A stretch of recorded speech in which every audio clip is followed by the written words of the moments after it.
Hello everyone. I'm 39 years old. I'm pregnant. And my oldest son, who lives in the same house as me, hasn't spoken a single word to me in 4 months. For years, I told myself I was a good mother. I told myself I did the best I could. I was only 20 when I had him. I was a child myself, trying to raise another child. I made mistakes, sure. I told myself that every mother makes mistakes.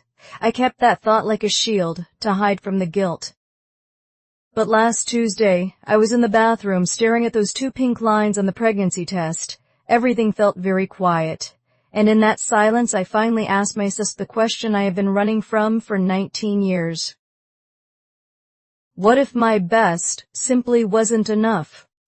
What if my best was just an excuse for being absent? I met David when I was 19. We were so young, so excited. We got married 6 months later, and by my 20th birthday, I was a mom.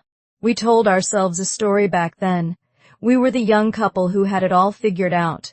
We were going to grow up together, me, David, and our little boy. I thought it was romantic. But here is the truth I never said out loud. I wasn't ready. I was so far from ready. While my friends were in college, learning about the world and having fun, I was trapped in a cycle of crying babies and sleepless nights. My friends were discovering who they were as people. I was just drowning in dirty laundry, bottles, and the constant heavy weight of being needed every single second. I felt like I was disappearing. So, I made a choice. I didn't call it a choice then, but I know now that it was. I started to pull away. I found any reason to get out of the house. A babysitter for the evening, a weekend trip with David, extra hours at work. I told myself it was for our own good. I told myself that a happy mother meant a happy child.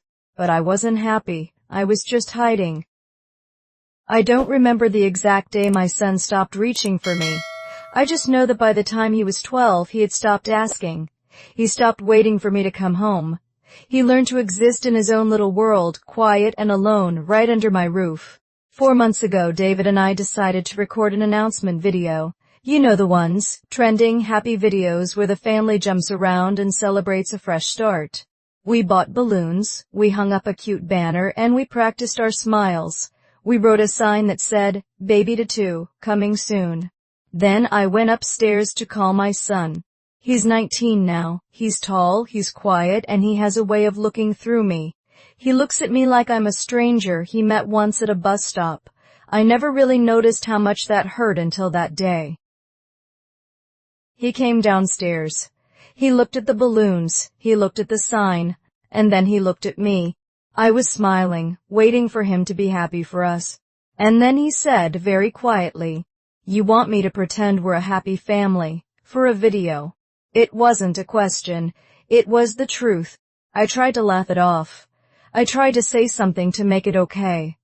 But the words just died in my throat. He didn't yell. He didn't even argue. He just turned around and walked away.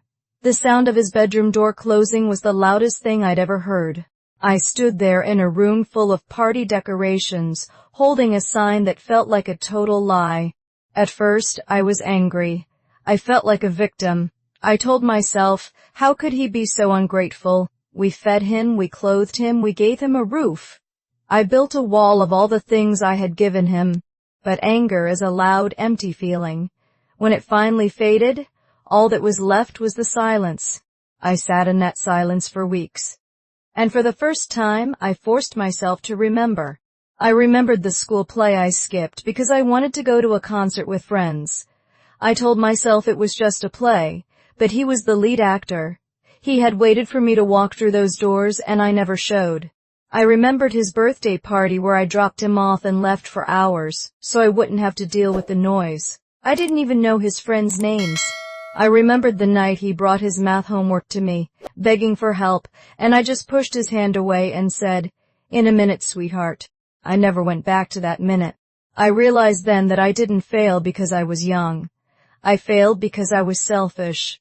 I was so busy trying to keep my own life that I let his slip away. So, here I am, 39, pregnant again, and facing the consequences of my past. I can't go back in time. I can't give him back the school plays or the missed homework help. That boy is gone, and a man is in his place. But I can show up today. Last week I wrote him a note. I didn't try to justify myself. I didn't try to make excuses. I just wrote, I wasn't the mother you deserved. I see that now, and I am so sorry. Whenever you're ready, if you're ever ready, I am here. I slid it under his door and walked away. I didn't wait for him to open it. I just let it be. He hasn't answered. Maybe he never will. And if the price of being the mother I was is losing my son, then that is a price I have to pay. He has every right to his anger. But this baby? The one growing inside me right now? This child will know a different mother.